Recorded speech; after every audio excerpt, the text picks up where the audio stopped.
Ceci se passait vers les années 50, dans un village aride du Texas. Un jeune colporteur vivait avec son épouse et son jeune fils dans une petite maison au bord du chemin. Il n'avait pas de terres à lui, mais il avait la volonté et l'espoir qu'un jour, il pourrait se sortir des dettes qui le tourmentaient.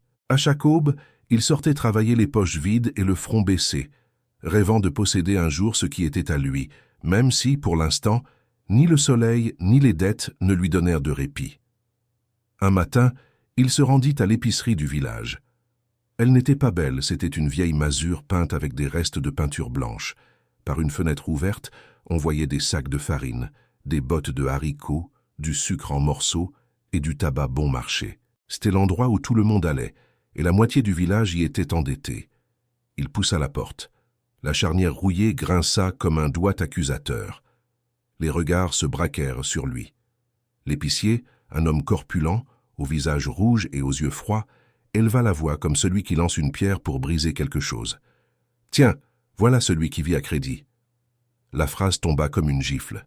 Certains laissèrent échapper des rires secs, d'autres baissèrent les yeux feignant l'indifférence. Il sentit le poids de chaque regard lui brûler la nuque. Il déglutit. Sa gorge était sèche comme la terre. Il s'avança, les épaules rentrées, jusqu'au comptoir. « Bonjour, » murmura-t-il. « Bonsoir à vous, » répliqua l'épicier avec un sourire tordu. « Pour moi, vous n'êtes que de la dette. » L'homme tira son gros carnet taché de graisse. Il l'ouvrit juste à l'endroit où le nom du colporteur était répété encore et encore. Farine, café, sucre, tabac bon marché, date, chiffres, pas d'histoire, juste de la dette. Aujourd'hui, vous n'avez pas payé, hier non plus. Dites-moi quand vous allez tenir parole. Dès qu'on me paiera cette semaine, murmura-t-il, des promesses. Il frappa le comptoir. Le bruit sec fut un coup de fouet. Les promesses ne remplissent pas ma caisse. Si vous ne payez pas aujourd'hui, demain tout le monde saura que vous n'êtes pas seulement pauvre, mais un affamé. Dehors, son épouse écoutait tout derrière la porte entr'ouverte. Pas besoin de voir. Les cris s'enfonçaient, comme des couteaux. Ses mains tremblaient, non de froid mais d'impuissance. Ce n'était pas la première fois, mais cette fois, cela faisait plus mal. Le village entier le poussait vers le bas. Il sentit une chaleur épaisse monter à sa poitrine. Il voulut lever la tête. Il voulut parler, mais il ne put pas. Les mots restèrent coincés comme des pierres. Il prit le panier vide, fit demi-tour et sortit sous le soleil. Les murmures le suivirent comme des mouches. « Le revoilà » dit une femme. « Il vit en demandant crédit » ajouta un vieil homme en crachant dans la poussière. Il continua de marcher sur le chemin sec. Chaque pas lui faisait mal, comme s'il portait des clous dans les pieds. Le panier vide pesait plus que s'il était plein. Il ne portait pas de nourriture, il portait la honte. Quand il arriva, son épouse ferma la porte avec force, le regarda fixement. « Je suis fatiguée », dit-elle sans crier. « Fatiguée de devoir, fatiguée de baisser la tête, fatiguée qu'on nous montre du doigt, comme si nous étions des ordures. »« Je travaille, » murmura-t-il. « Oui, vous travaillez, mais ce n'est pas suffisant. Le peu qui rentre part pour payer ce que nous devons déjà et pour acheter à l'avance ce qui n'existe pas encore. » Il baissa les yeux. Il n'avait aucune défense. « Savez-vous ce qui fait plus mal que de ne pas avoir d'argent ?» dit-elle. « Qu'on vous crie dessus comme si vous ne valiez rien. Que notre fils voie ça. » Il serra les poings. Dans son esprit résonnait le rire sec de l'épicier, les regards tordus, le carnet sale. Sa vie semblait écrite dans ces pages. Cette nuit-là, il ne dormit pas. Il s'assit près de la fenêtre tandis que le vent traînait la poussière comme une moquerie. Son épouse dormait, son fils aussi. Lui, non. La dette non seulement vidait ses poches, elle vidait son âme. Il regarda ses mains calleuses, gercées par le travail, et là, au milieu de l'obscurité, il murmura « Je ne devrai plus jamais une seule pièce à personne, jamais. » Son épouse l'entendit du lit, ne dit rien mais reconnut cette voix. Ce n'était pas celle d'un homme brisé, c'était celle d'un homme qui décide de se relever. À l'aube, le colporteur ne traînait pas les pieds. Il marchait lentement mais fermement. Il n'avait pas d'argent mais il avait une décision. Il prit une vieille pelle rouillée et sortit derrière la latrine. Il commença à creuser un petit trou. La terre était dure, desséchée, comme si elle résistait elle aussi. Il sua, remplit ses mains de terre, mais ne s'arrêta pas. Il creusa comme si, à chaque pelletée, il enterrait la honte. Il chercha une petite boîte en fer blanc rouillé. Il n'avait même pas une pièce, mais il l'enterra quand même. Ce n'était pas une cachette, c'était une promesse. Quand vint le jour de la paix, le contremaître, un homme tanné au regard astucieux, lui dit « Voulez-vous que j'avance 10 pièces, comme d'habitude ?» Le colporteur respira profondément. « Non. »« Comment ça, non ?»« Je ne veux plus devoir. » Il y eut des rires. « Celui-là est devenu fou, » dit l'un. « On va voir combien de temps ça dure, » ajouta l'autre. Mais il ne rit pas. Il continua d'aiguiser sa machette calmement. Les jours suivants furent plus durs qu'auparavant. Pas de café le matin, pas de tabac le soir.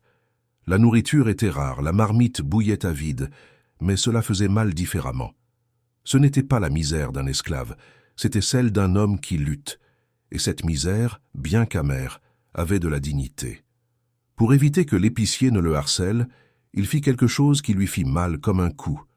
Il mit en gage ses seules chaussures, les laissant sur le comptoir, propres mais vieilles. L'épicier les arracha sans pitié. Cette nuit-là, il marcha pieds nus sur le chemin rocailleux, sentit chaque pierre, chaque épine, mais ne recula pas. Son épouse le regarda en silence, tandis que son fils dormait sur son bras. « Si vous en êtes sûr, dit-elle, je vous suis. »« Je suis fatigué de devoir, répondit-il. Je préfère manger moins, mais la tête haute. » Les larmes lui tombèrent sèches, sans bruit. Ce n'étaient pas des larmes de défaite, mais de celui qui sait que la liberté a un prix. Vint le jour de la paix. Il sentit l'enveloppe de papier froissée dans sa main. Par habitude, ses pieds voulaient l'emmener à l'épicerie, mais il serra l'argent dans sa poche et fit demi-tour. Il marcha pieds nus jusqu'à sa maison, sortit la boîte en fer blanc et laissa tomber à l'intérieur 3 pièces et un billet. Le bruit fut faible, mais en lui, il résonna comme un coup de tonnerre. L'épicier le vit passer et lui cria moqueur « Hé, le créditeur, aujourd'hui vous apportez de quoi payer, n'est-ce pas ?» Le colporteur s'arrêta. Il avait les pieds couverts de poussière, le visage brûlé, les mains dures. Il marcha jusqu'au comptoir. « Voici, » dit-il, laissant sa pelle enveloppée dans un sac. « C'est ce que vous allez me donner ?» demanda l'épicier. « C'est tout ce que j'ai, » répondit-il. L'épicier eut un rire sec. Des chaussures et maintenant une pelle. Quelle manière de payer!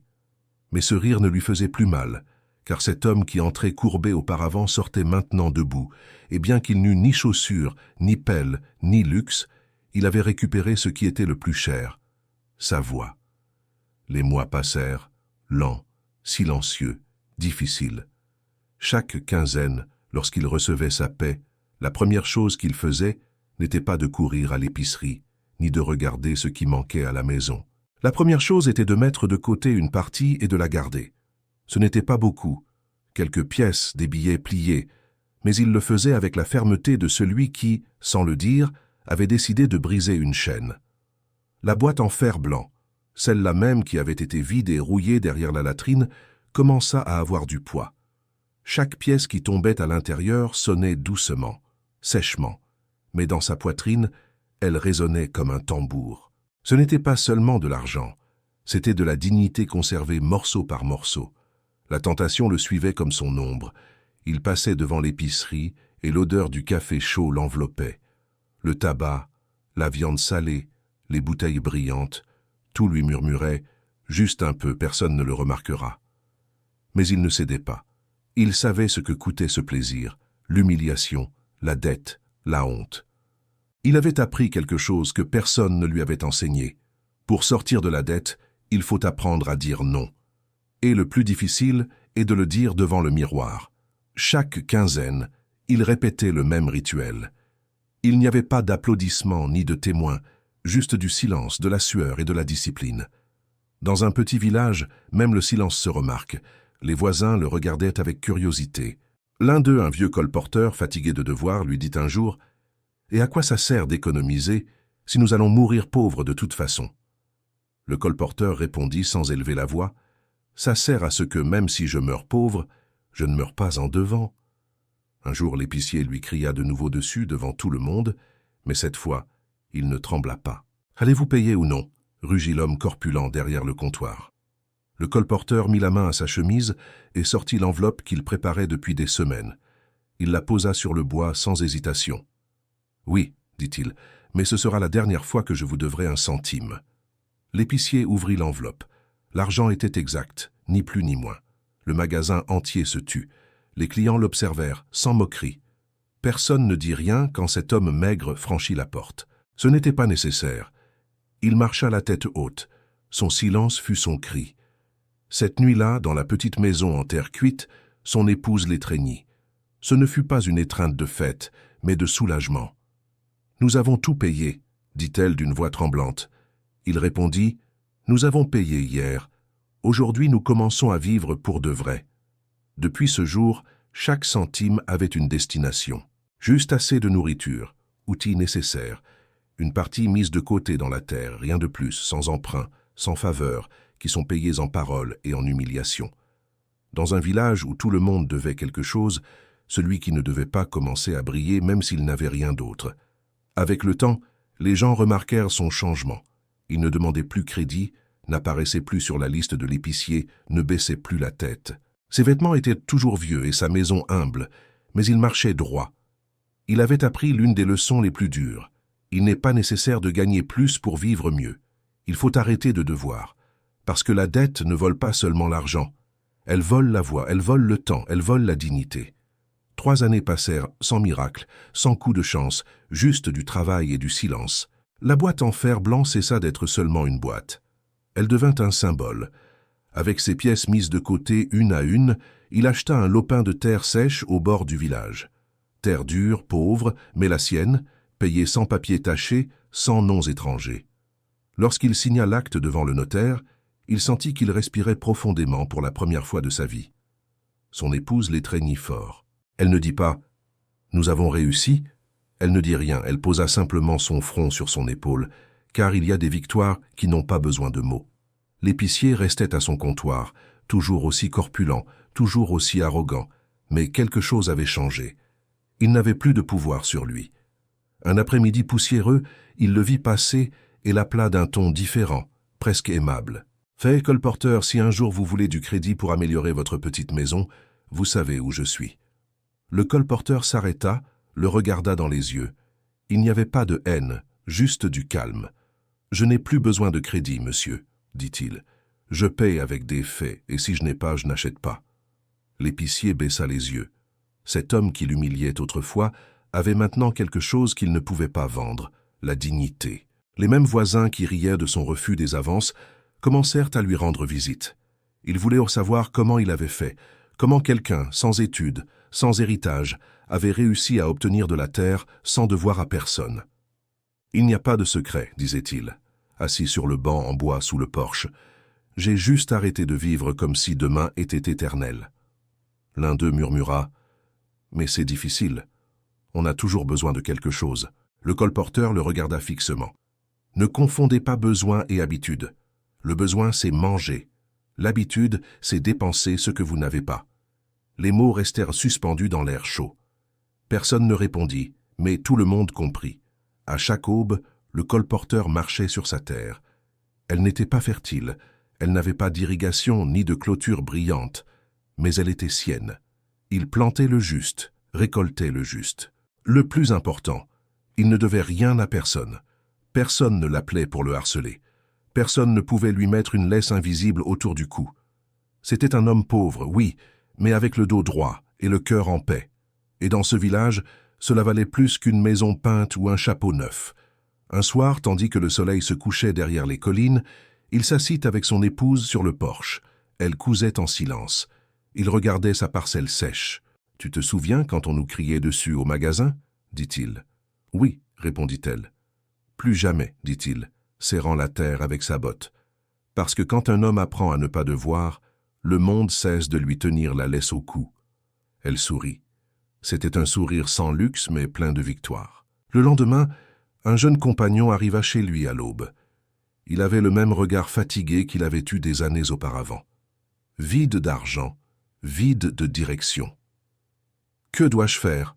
demanda le jeune homme. Le colporteur le regarda sans fausse compassion, sans grand discours. « Commence par dire non. Non à l'avance, non au crédit, non à dépenser ce qui n'existe pas encore, non à vivre comme l'esclave d'un compte ouvert. » Le jeune homme baissa la tête, ne répondit pas, mais quelque chose changea dans son visage, car il y a des mots qui ne font pas de bruit, mais qui germent lentement. Cette nuit-là, avec le vent qui frappait les fissures de la maison, le colporteur se souvint de tout. L'humiliation, la rage, la boîte enterrée, les premières pièces, la dernière dette payée. Personne ne lui avait rien donné. Personne ne l'avait sauvé. Il l'avait fait lui-même, en apprenant à ne devoir à personne. Et dans un monde où presque tout le monde court après ce qu'il n'a pas, il avait trouvé un trésor invisible, la paix de ne pas devoir. La dette ne commence pas avec un papier, pensa-t-il. Elle commence avec une habitude. Chaque fois que vous dépensez ce que vous n'avez pas, vous donnez un morceau de votre liberté. Ce n'est pas le magasin, ce n'est pas la banque, c'est vous qui vous enchaînez. La liberté n'est pas d'avoir beaucoup. La liberté est que personne ne puisse vous enlever quoi que ce soit, parce que vous ne devez rien. Cher ami, je suis très heureux que vous soyez arrivé à la fin de cette vidéo. Commentez la phrase « Je suis libre ». Et n'oubliez pas de vous abonner à la chaîne Havre des Fables pour plus d'histoires. Et rappelez-vous qu'il y a plus d'histoires sur votre écran. Merci beaucoup.